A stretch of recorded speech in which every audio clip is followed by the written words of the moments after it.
This is Movies While They Sleep, the podcast where two brothers watch movies and talk about them after their families have gone to bed.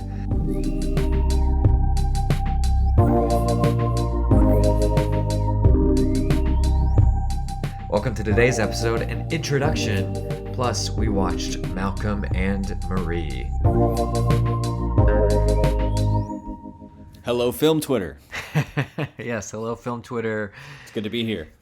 We are excited to be talking about movies. Mitchell and I both share, I think, a pretty healthy love of movies, and movies of all sorts and types. And we were just been talking recently and looking for an excuse to get together, just the two of us as brothers, to be able to connect a little bit.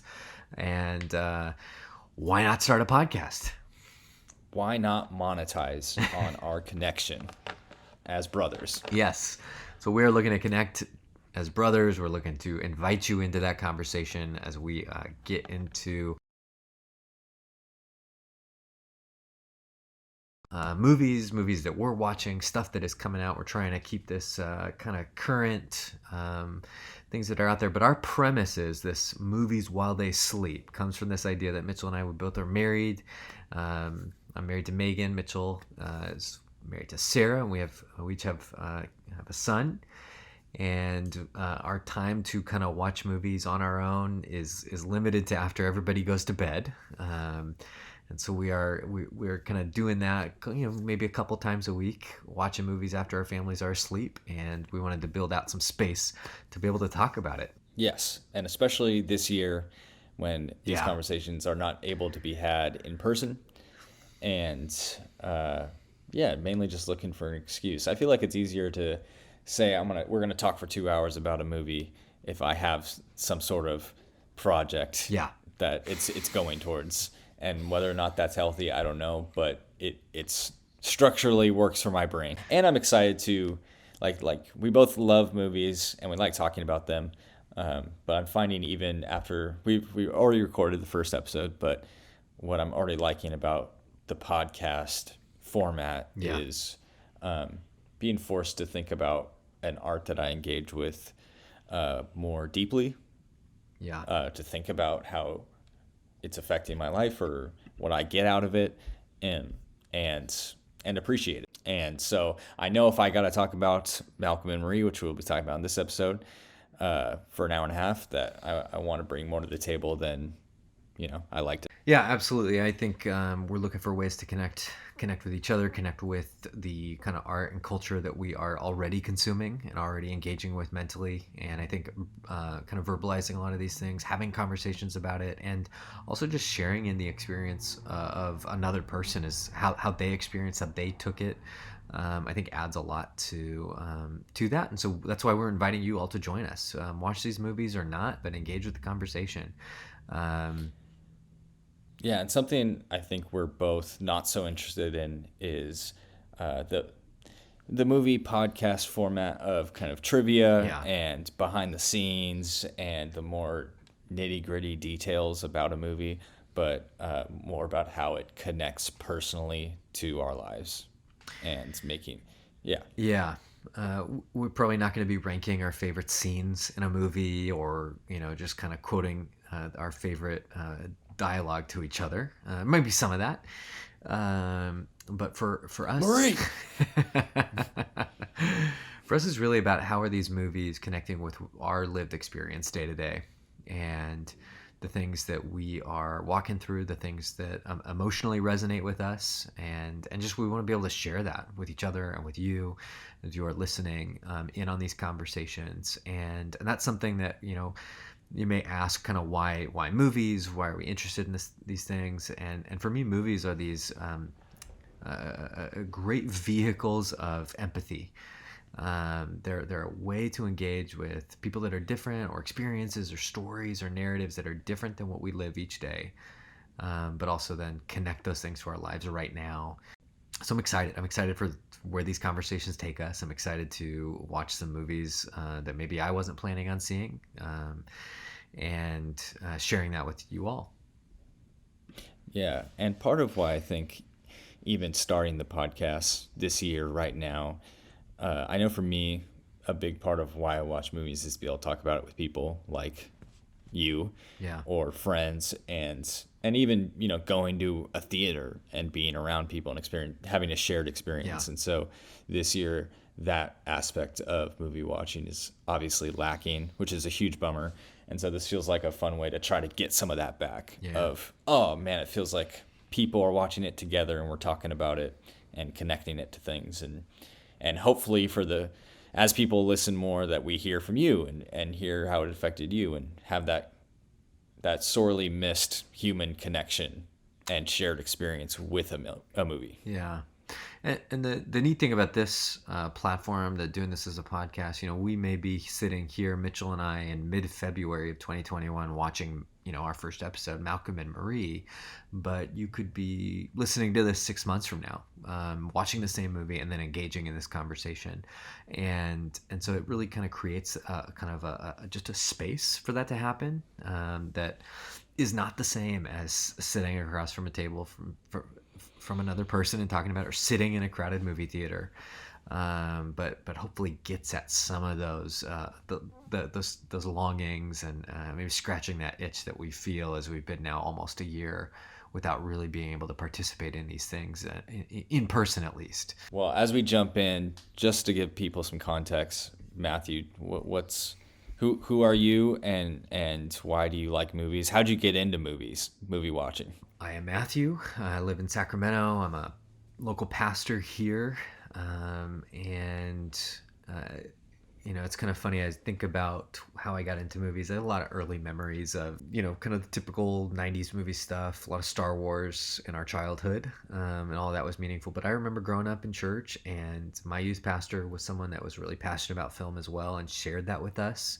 And for me as a young person, really exploring my faith and culture and how those things collide, for me it was really important to almost feel like I had that permission from someone I looked up to, someone who was an adult, that it was okay, that movies were okay, and there's nothing scary about them. You know, there's certain movies that I don't want to watch or that kind of thing, but you know, in some Christian circles, in some circles of faith, you know, movies are almost forbidden. You know, we certainly don't go to the movie theater, but you know, I really kind of felt this release and this freedom. And I studied film in undergrad, and so I have a bachelor's degree in film studies from the University of California, Davis, where we get to watch a lot of movies. We did not make them.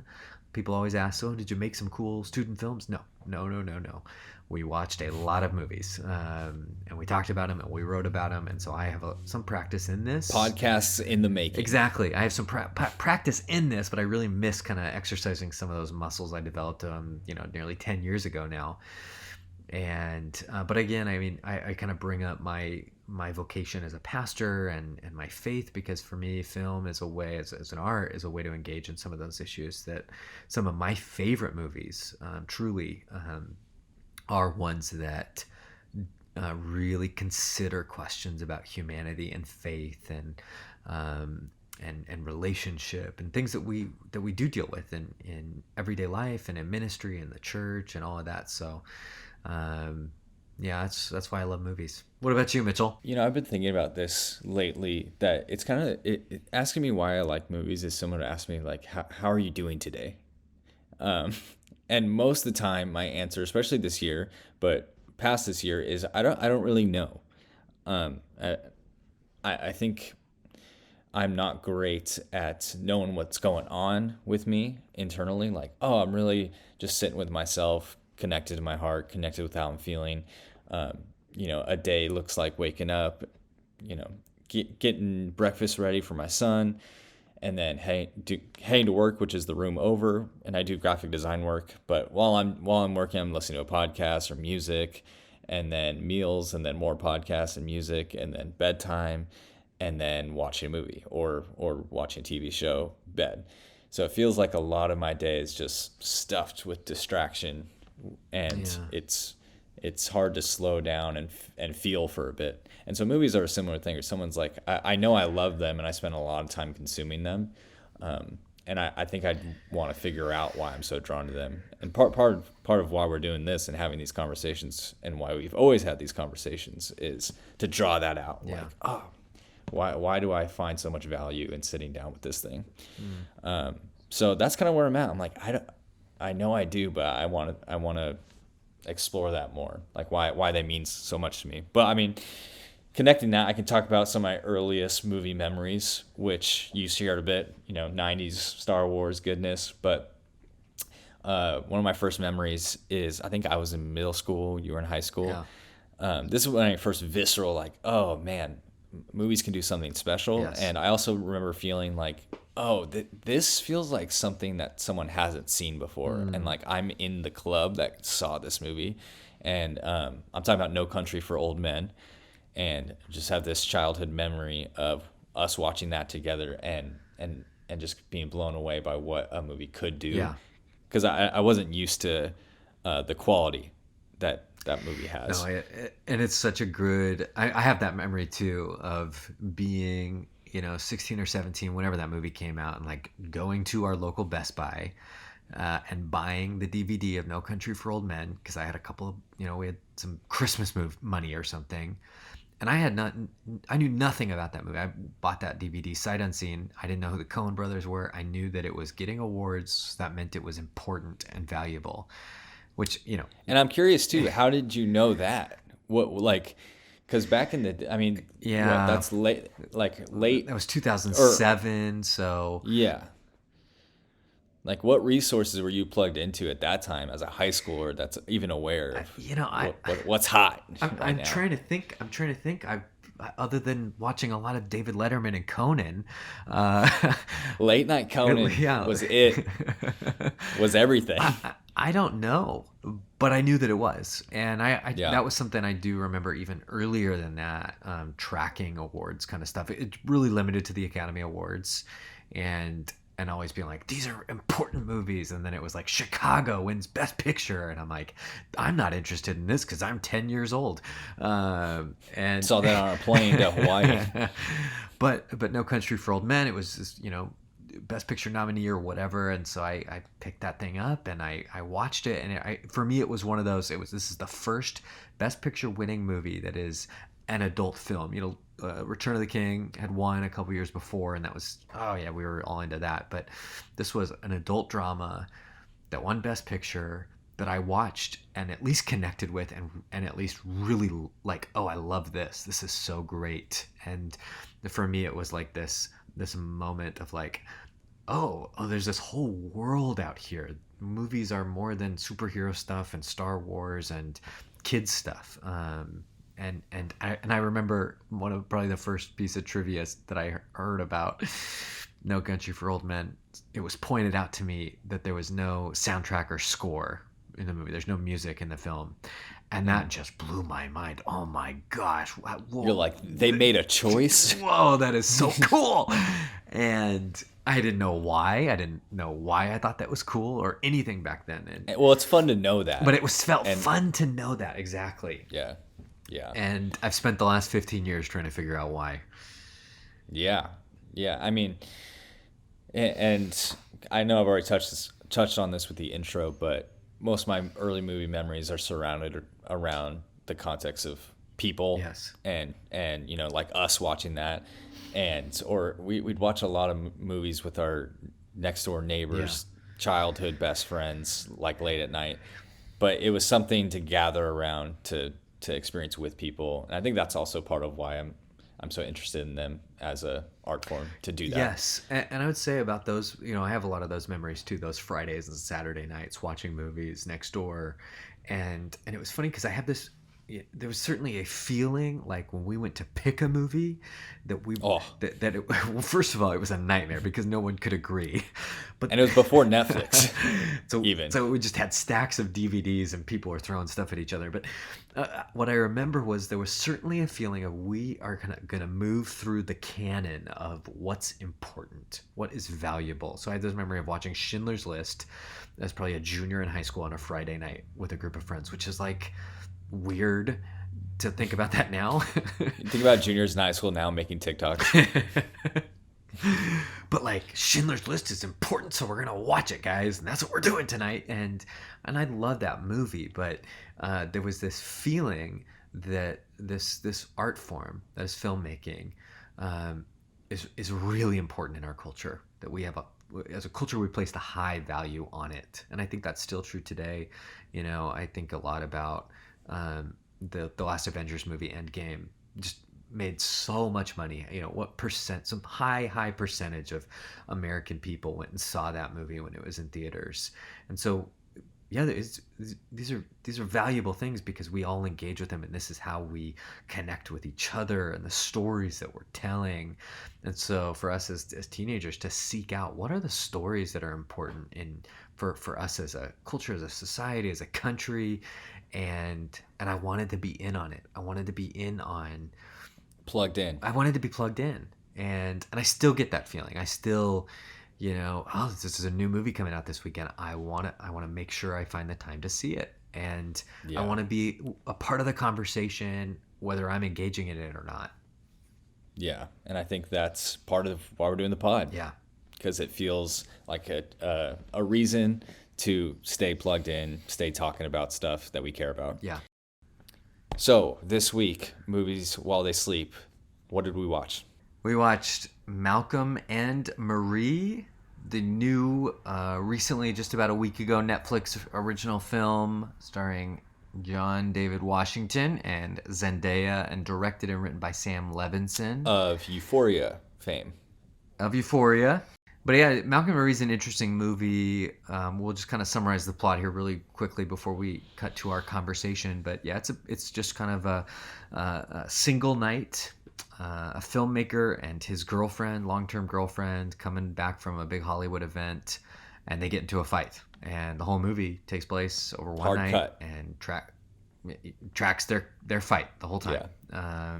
And it was made during COVID, so some of the limitations of the movie are a result of that. Yeah. So this was one of the first films that production got together during COVID and quarantine and all of that.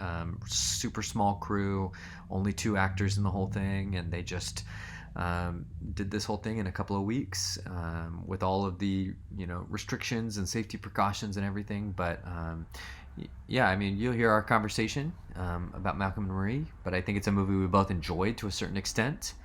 And I think makes for a good conversation here on Movies While They Sleep. Let's do it.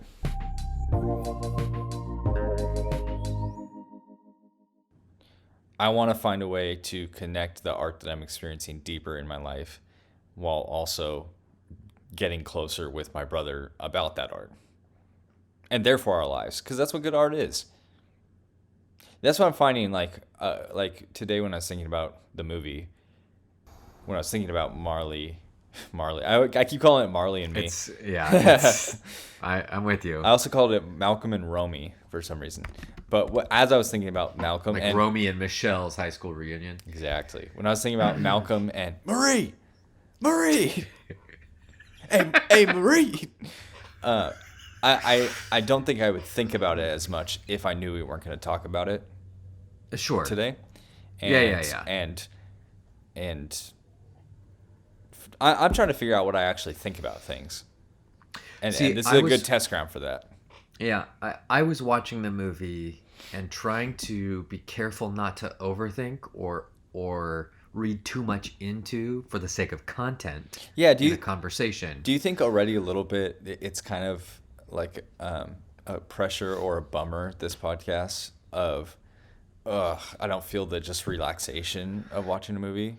I felt that a little bit as like this weekend was starting, but then as I watched the movie, I kind of forgot about it.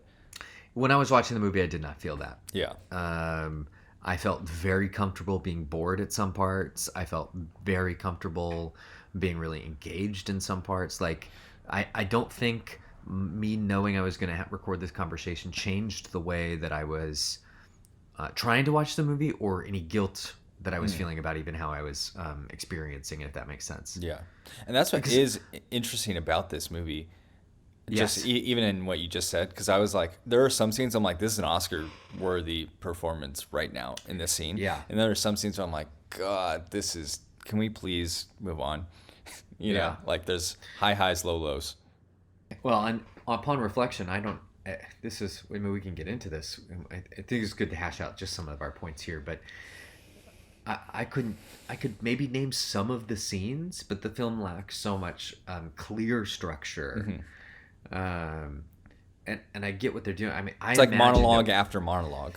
I imagine at one point a much more highly stylized film in which, you know, like if Tarantino wanted to do a bottle movie marriage fight, it would start with like a boxing bell, ring ring ding ding, round one title card, and we get the first, piece of the fight, and then they go back to their corners, and then there's just more clear structure to it. Because we need that, because it's in a house for the whole 2 hours. Yeah. Yes. Because and he does that by moving them throughout the house, and each scene takes place in these kind of different rooms, and there is essentially kind of clear setups to what he's doing, but it's not that they argue about this here and then they do this here and then it's here. It's like this kind of monster keeps just doing the same things to her over and over. Yeah. I thinking about that too, I thought for a second that it was every time she went for a smoke break felt like a first act and then a second act, and like, okay, maybe that's a good rhythm. But I think really the third piece of this movie, last third of it, it started to lose me. Where I was like, oh, this is gonna be the same thing. Yes, it's just kind of repetition of cycles. And it's this weird thing where that feels in a lot of ways true to life. Yes. Yes. Sorry. Keep going. Like, I recognize like the exhaustion on the face of these people, where it's like, we actually probably shouldn't be fighting anymore, but we're going to persist in this. Or we need to take a break, but I'm not going to dare go to sleep on this person because what is that going to say? So I'm going to go outside and take a smoke or whatever it is. But at the same time, when I saw this as some criticism of the movie, and actually Malcolm talks about this in his dialogue about his film, but some of the criticism is that like none of the monologues themselves, none of the words themselves actually feel true to life. So maybe the repetitious, cyclical fight feels real, but the monologuing feels too like this polished, Hollywood movie thing. And I was actually really intrigued by that, and the thing that Malcolm says in the movie is people don't want authenticity. They want they want, I don't know what the line is, but he talks about that. They want something bigger or more, something beyond reality. And I think that I heard the director talk about that too. He says that, which as soon as I'm assuming you've never watched Euphoria. No. So as soon as he said that just kind of crystallized to me what Euphoria is supposed to be, which is, everything about this is heightened. Everything that these kids are doing, everything that they're saying, everything is absolutely heightened. And Euphoria is a weird thing because it is heightened to a point, but never feels like a soap opera, which is like a soap feels like that heightened reality kind of thing. But as soon as he said that, I was like, oh yeah, that's exactly what you do. It'll be interesting to see this in a marriage fight over one night movie, which at times works and at times doesn't. Yeah, I felt for the most part it didn't work because, and I was talking to Sarah about this too. She's like, but it felt so real, like that's how a fight is, Yeah. But it's like, sure, that's how it is. But that doesn't mean I'm necessarily engrossed by this, like the cyclical nature of it. I'm like, that's a cool idea, but it's not very entertaining to watch for 2 hours. No. I was thankful the movie was under 2 hours. Yeah, like I mean, I obviously am comparing it to Virginia Woolf, or Who's Afraid of Virginia Woolf, and like, why did I like one a lot and this one okay? Mm-hmm. But I felt like there were some moments in this movie where, I feel like so close to getting to something actually really personal and personable with these characters, and then they'd like snap out and another thing.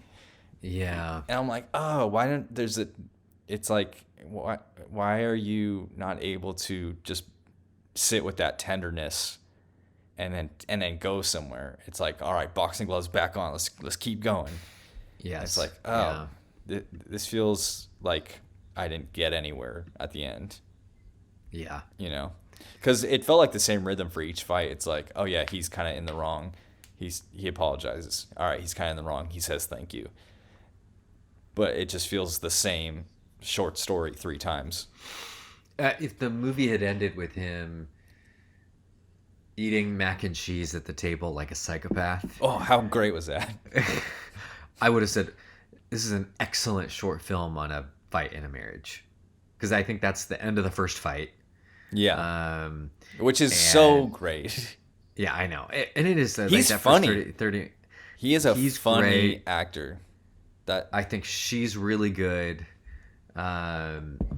And she has this kind of lightness to her, or an A uninterested smokiness. quality. Yeah, an uninterested quality that she brings into a lot of what she does. That I actually think really works. Yeah, if it ended there, I would have said, this is an excellent short film. And actually, what's wrong with that? Why can't we just have a short film? like, why does this need to be 2 hours long? Yeah, I mean, Yeah. he it was way overwritten. He didn't have Yeah, enough. well- He didn't have enough to say to fill 2 hours. Yeah, I think it would have been great. A tight 20, a tight stand up set. Because the other thing that was driving me crazy about it is I was agreeing with a lot of the ideas about criticism.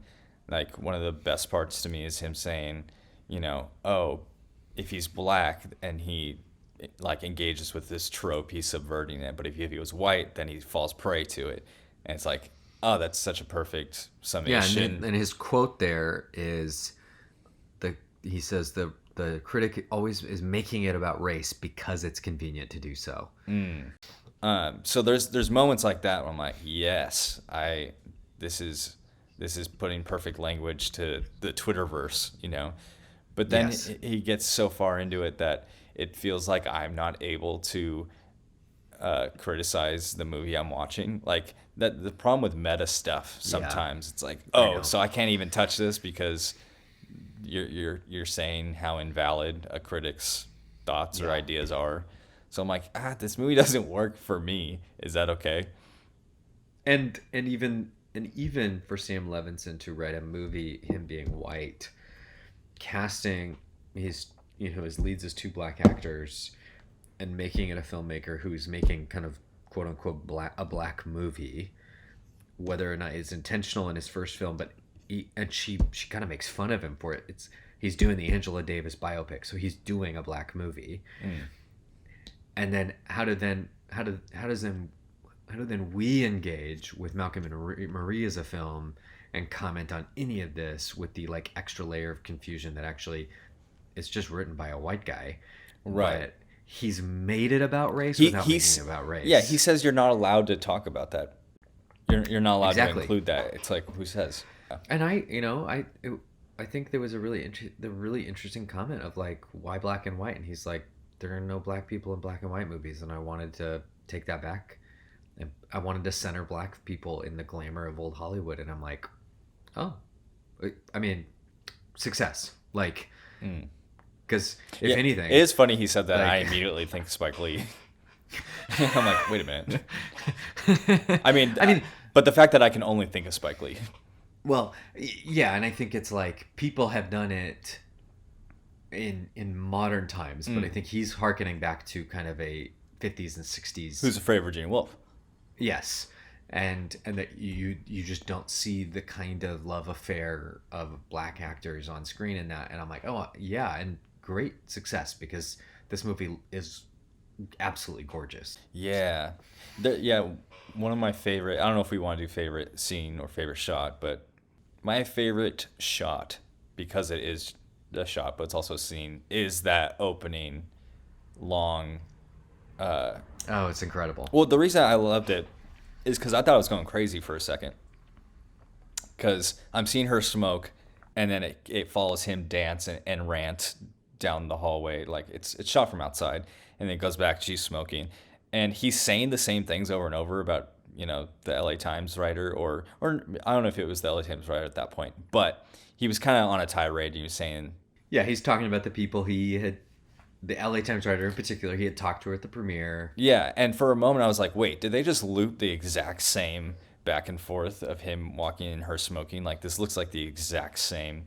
And Yeah. then I was like, oh, is this? I know this was shot during quarantine, during COVID. Yeah. I'm like, oh, are they gonna kind of comment on the Groundhog Day effect of this year? And Yeah. and I've been feeling that a lot lately, just because we are a year into it and we've been taking it more seriously.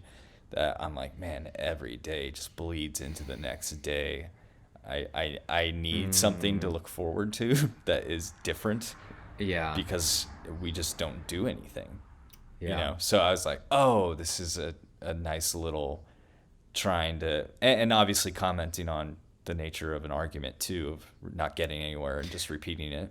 And I just want to clarify. You're talking about the dolly shot from outside back and forth across basically the main view. It's of in the first house. like 10 minutes. Yeah. Absolutely beautiful, beautiful stuff. Yeah.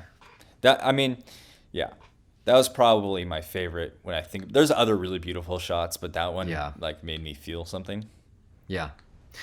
You know, I'll share my favorite shot in a second because it connects to that. But I want to tell you why I loved that, and I loved it for very different reasons. Okay. Because for me, and I don't know if this was intentional in any way, shape, or form, but it's such a choice to put the camera outside of the house. It's such a choice to put the camera outside, looking in through these, big floor-to-ceiling windows, and there is this separation, and it being kind of this creepy house at night. I mean, the first shot of the movie is very outside, Parasite house. Very, very Parasite. It just kind of had this feeling of like a claustrophobic. This could turn into a slasher movie at any second.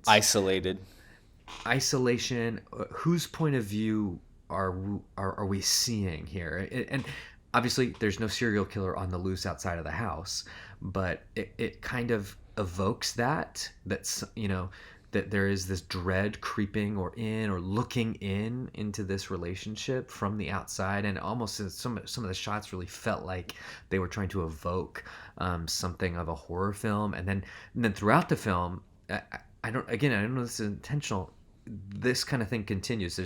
There's this use of this knife in very dramatic ways, where first it's just about her preparing the macaroni and cheese, the and butter taking cut. this giant butcher knife to cut the couple tablespoons of butter, and it's just very dramatic, and she's holding onto this knife, and then of course that shows up later when she takes it and she's trying to demonstrate her ability to perform and inhabit the role of this addict that he has in his movie, and there's just kind of this feeling of dread, of horror that is just kind of always ever present on the surface of what's happening, which is really, it's a drama about a marriage, but there were moments where like this could be a horror film. And my favorite shot is later in the movie, and I can't remember exactly, it must have been after they had a first fight or something. Marie disappears. Do you remember what was the context of that? Marie. Yeah. He's lost her. It's the end of one of the battles. Okay. Yeah, I think it's the end of the first one. Marie disappears. He is freaking out, like shouting. He's, leaves the house, is walking around. And again, it's like at any moment, this could tip into some Alfred Hitchcock horror thing. And Hitchcock's a good example because it kind of evokes the black and white of Psycho. And I was just going to say the knife of Psycho, the callback to vintage Hollywood. Yes, and then there is this shot where Malcolm has gone back into the house, and it's the shot over his shoulder. No, this is it's a shot of probably from the house up this hill, and you see the silhouette of this big tree, and there are it's backlit, with this really unnatural light. So because it's it's the middle of the night, there would be no light really there, and it silhouettes the tree, and then Marie like inexplicably emerges from behind the tree, still in this incredible dress. And it didn't even look like from behind the tree. It looked like from the tree. Yeah. It doesn't look like you see her come out from around it. She just emerges from the silhouette of the tree, like just this absolute ominous shadow coming down to descend on the house again. It's scary. it is a scary shot, and I don't know. And for a moment, I'm like, well, why is this here? Because this feels so much more like Norman Bates in the motel, and than anything. But I think it is that kind of. He's trying to evoke some of these other things, the dread and horror of other kind of filmmaking, to because she's descending on this house to have another fight. I mean, that's what it is. This is she's ready for round two. And even right before that happens, he's back in the house and the camera's following really closely behind him and kind of over his shoulder. And it feels exactly like every horror movie where him and the camera are going to turn and there's going to be a jump scare of her right there. Yep. Oh, absolutely. And so it's just, I mean, it was just this kind of very, very strange, beautiful, kind of shocking shot and kind of towards the beginning. I just loved it. And to me, it really set the stage of the horror of the dissolution of this marriage. And when I thought about the movie in that context, for the rest of the time, it really actually probably helped the movie for me that, this is kind of a horror thing. I mean, I don't know. I could say more about it, and I don't know if it's right or I'm overreading or overreaching. No. But I like that take because all the stuff outside, and specifically the shot you're talking about, I really liked too. I'm like, oh, this is beautiful, and what I like about this that take is because I felt the unease that you're talking about, but I didn't connect it to this potentially being a horror, take. You're meant to feel the unease. Yeah, I feel the unease, but like that framing of terror, Yeah. And so, yeah, because there's so many shots that I liked. Like obviously the last shot is beautiful of them outside the window. Like it's in the bedroom, but it's shooting them. They're both outside. Yeah. But there's some of those shots I'm like, visually, I'm like, this is amazing. I love seeing this. I love really dramatic contrasts of shadows and light. It reminded me of Night of the Hunter a lot in its style. But but high contrast, very unnatural. Yeah. They're constructing this. The shadows are crazy. Yeah, the shadows, everything. Yeah. But I wasn't feeling a lot like, this is just beautiful. I know that, but I'm not connecting it or feeling much. So yeah, I like when someone gives me language for what I was feeling, because I'm like seeing her almost come straight to the camera. I'm like, I'm uncomfortable, but I don't know why. Oh yeah, absolutely. And it's interesting too, because I think that we don't have to talk too much longer about the horror connections or aspects to it, but it reminded me of The Strangers. Have you seen The Strangers? It's a Liv Tyler movie. Yes. And it's two people in a house. Puccinelli's house. Absolutely. That was right. That was a tough walk home that night. And it was just next door. Still tough. I know it. It reminded me of that, this kind of isolated house out there. But then you have scenes of her, like the scene of her in the bathtub. Just feels like that's,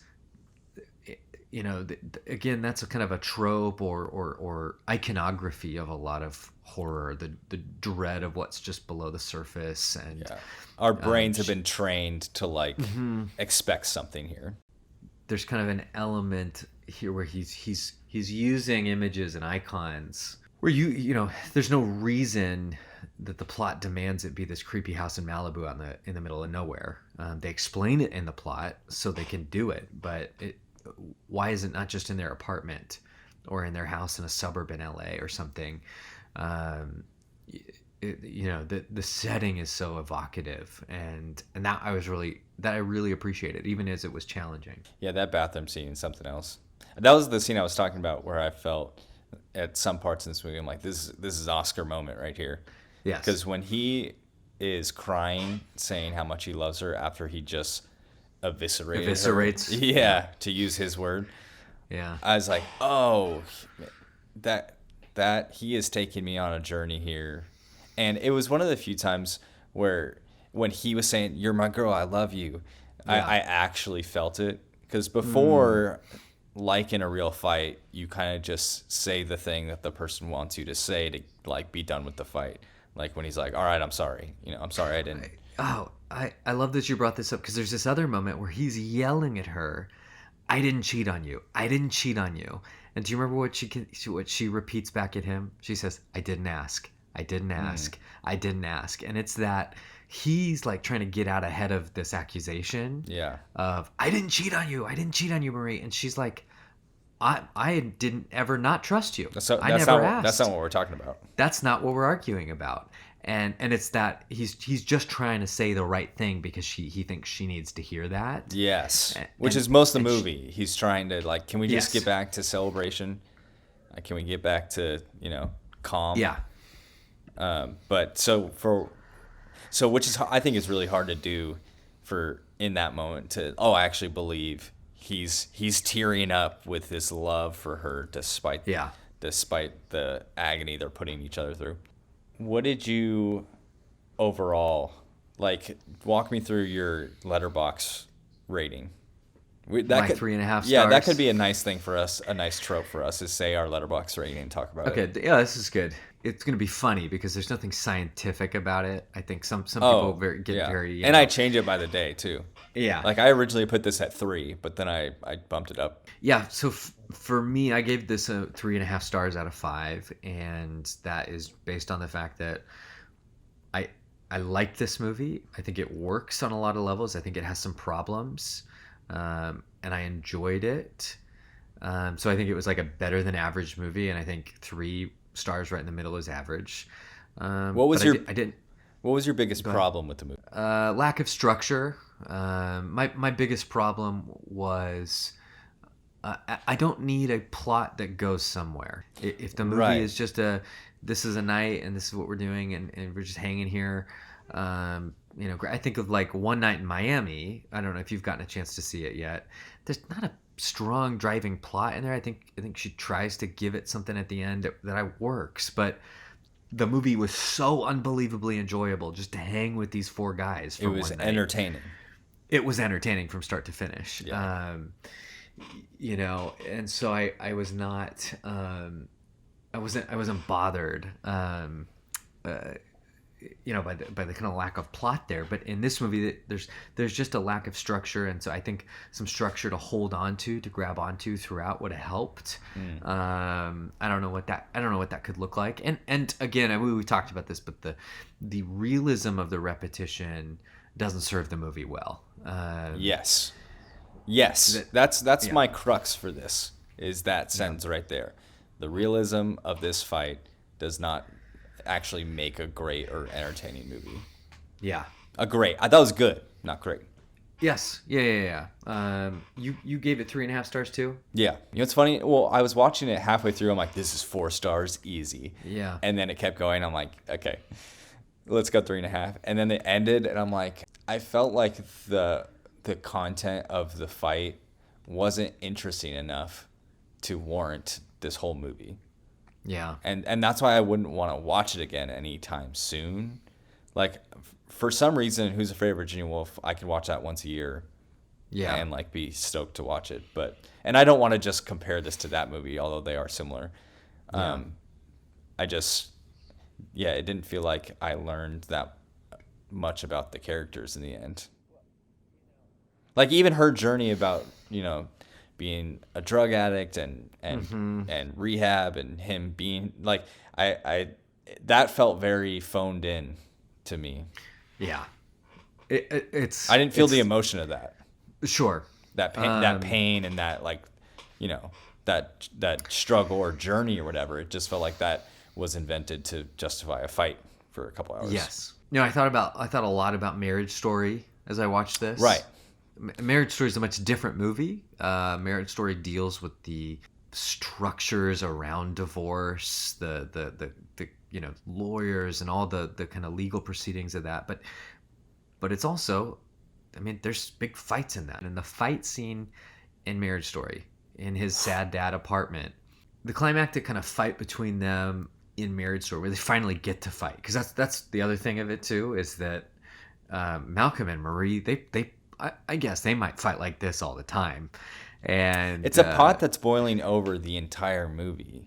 yes, But Marriage Story is There- like, here's this one explosive moment that was earned.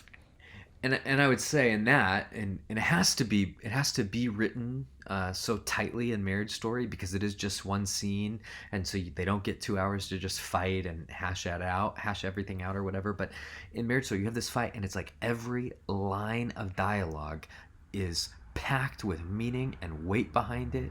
There is not a wasted word in this, I don't know, 7-8 minute stretch of the film, and you feel every single bit of it. Where in this movie, there's tons that just is there. It's just kind of extra fat that could be cut. And again, I liked the movie. I really enjoyed it. But that's kind of for me what kept it from being something better. Because you can tighten this up, and it's going to be better.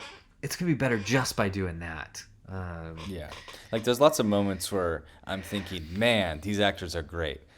I'm not interested in what they're saying at all. If anything, Yes. it's kind of annoying. But, man, these actors are great. And there is stuff that I really responded to, even as in the fighting. I mean, I think you can tell this is written by a guy who has fought with his wife. Uh, there is stuff that feels even very specific. This is early in the movie. I just felt so like what a great observation here. Marie doesn't get along with the star of Malcolm's movie, and Marie's just very honest about it. I don't like her, and I'm not interested in being nice to her, and I just don't care. And Malcolm says, well, she notices that, and she doesn't like it. Now, what he should do is not start accusing his girl based on what this other woman is thinking. He's trying to change her. He's trying to change Marie's behavior. He's trying to say, hey, my lead notices what you do, and it would be better for me if you acted better with her. Instead of Maurice just doesn't like the woman. Is not gonna do it. And Or even hearing like, oh, Or why? what's going on Yes. with that? Tell me more about what you're feeling. He only views it as how it affects him. how it affects him, and using the way his actress feels to change or control Marie's behavior. Yeah, you can picture that conversation.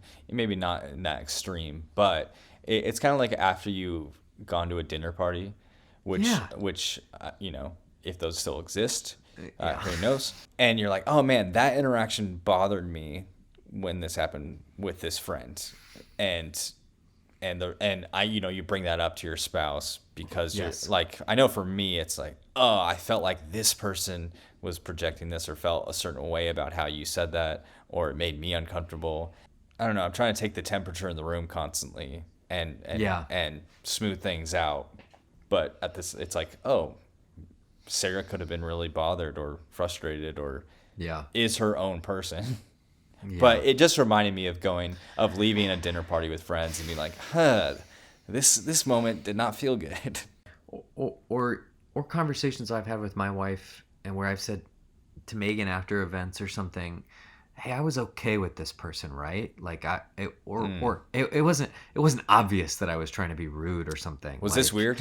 Yeah, was this moment weird? Like, I think those are healthy things that happen in relationships, but then to kind of bring it in and deploy it during a fight is like the unfair thing that Malcolm does that just felt, oh, that's really specific. And he's projecting what he's actually feeling because he doesn't Precisely. know what the actress is feeling about. Yeah. Yeah. Oh, he says she notices, but It's like, are we you're really supposed to the believe only that? one that would notice when your wife's in a bad mood, like subtly.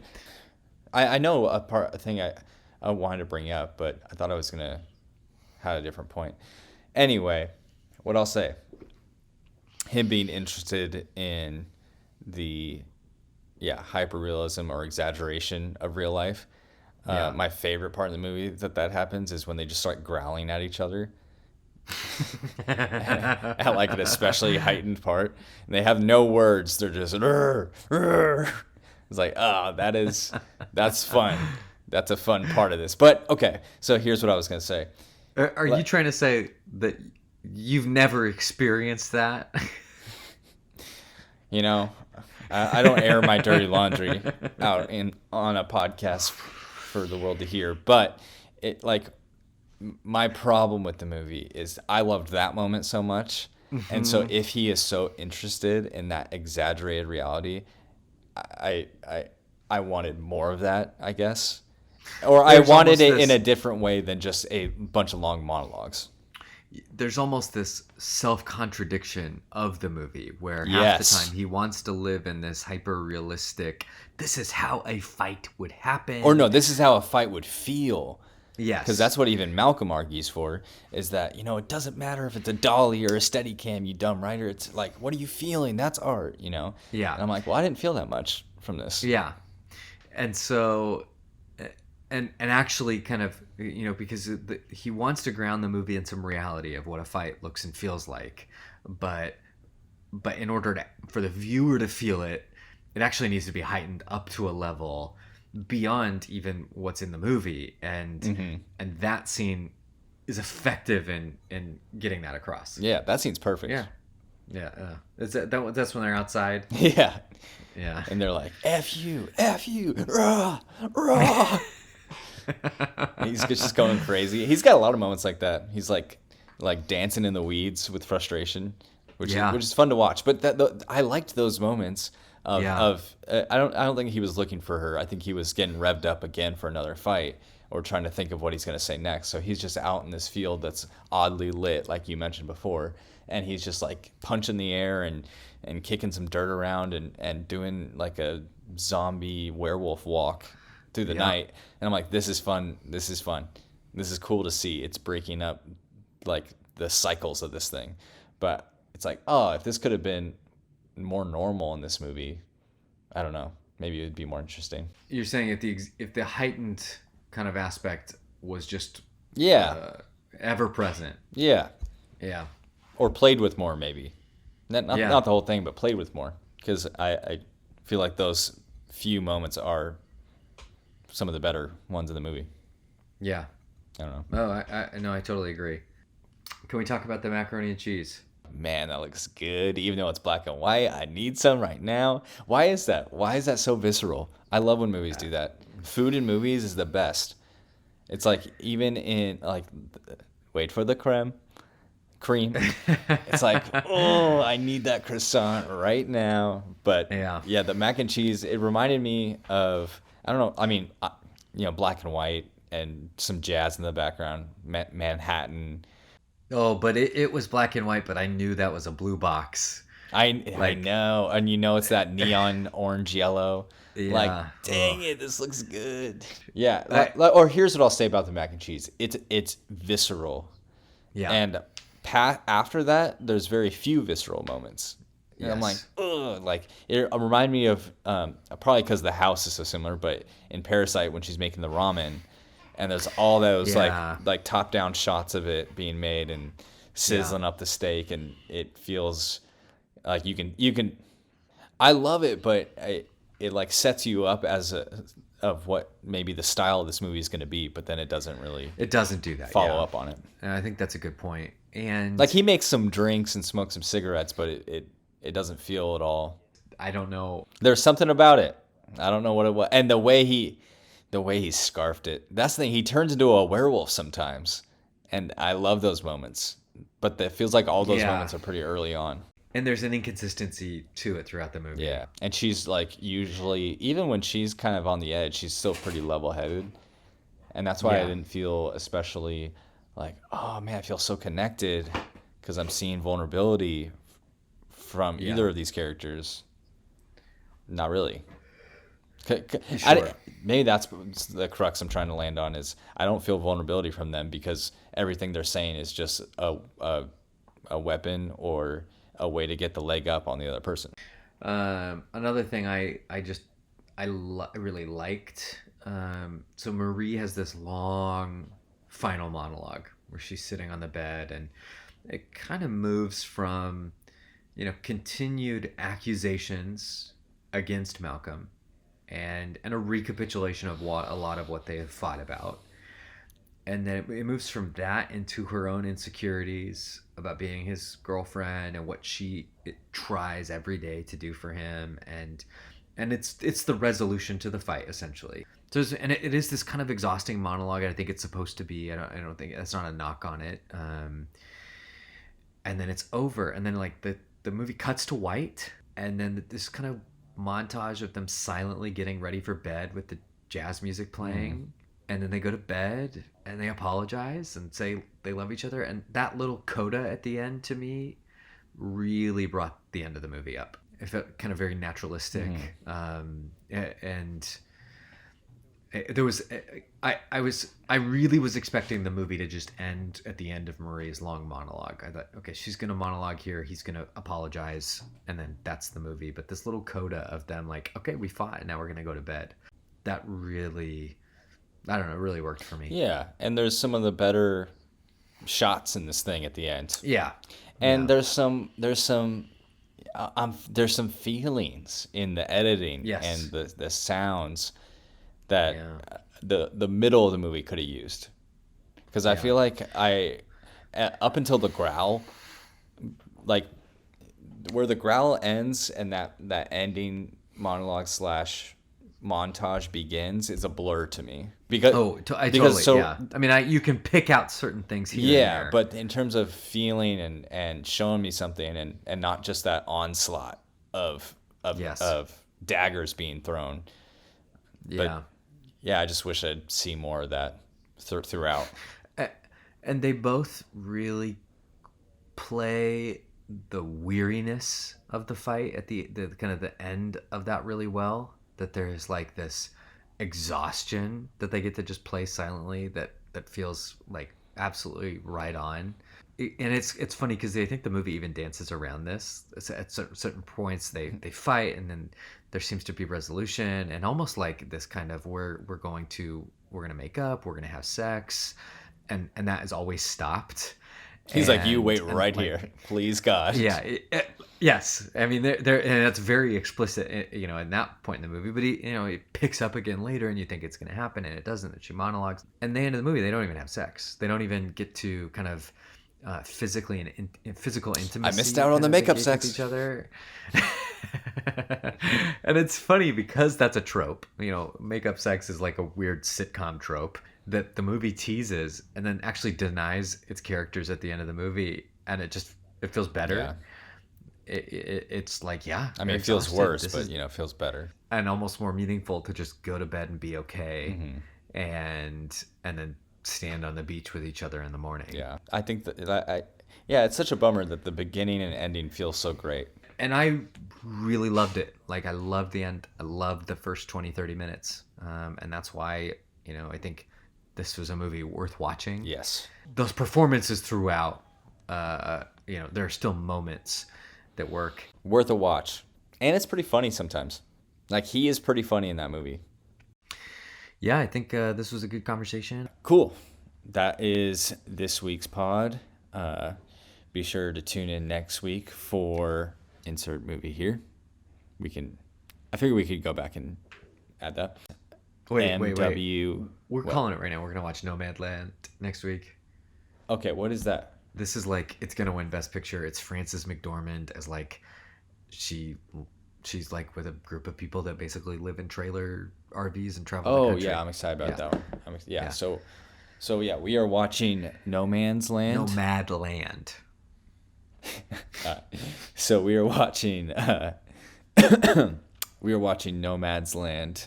No, it's Nomadland. You gotta keep this in. All right. Well, that was a great episode of Movies While I Sleep. Malcolm and Marie. Be sure to check out next week's episode where we will be watching Nomadland. I hear good things. I hear great things, in fact. Mitchell, this was a good first episode. This is a good first episode. We did it. I'm excited for this. Yeah. It's a faux first episode because we did a trial run with the little things and it was god awful. Hopefully this wasn't. The movie was. Our conversation was fine. It was fine, but this is a little bit better than fine. All right. People don't need to hear this. But maybe they do. If they do want to hear this and more, make sure to follow us on Twitter at MWTSPod.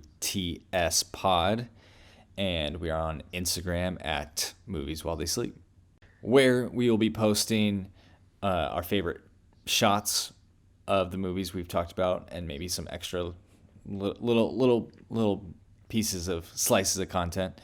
And Twitter will probably just be diving into the depths of film Twitter, which is a place we both don't want to go. But we do it for you, the audience. Well, we'll see you all next week. I hope you join us for Nomadland. Nomadland. Make sure to like and subscribe. Leave a review. Leave a review on Apple Podcasts. That's what we need as we're just getting started. We thank you guys for listening. It helps a ton. Bye, y'all.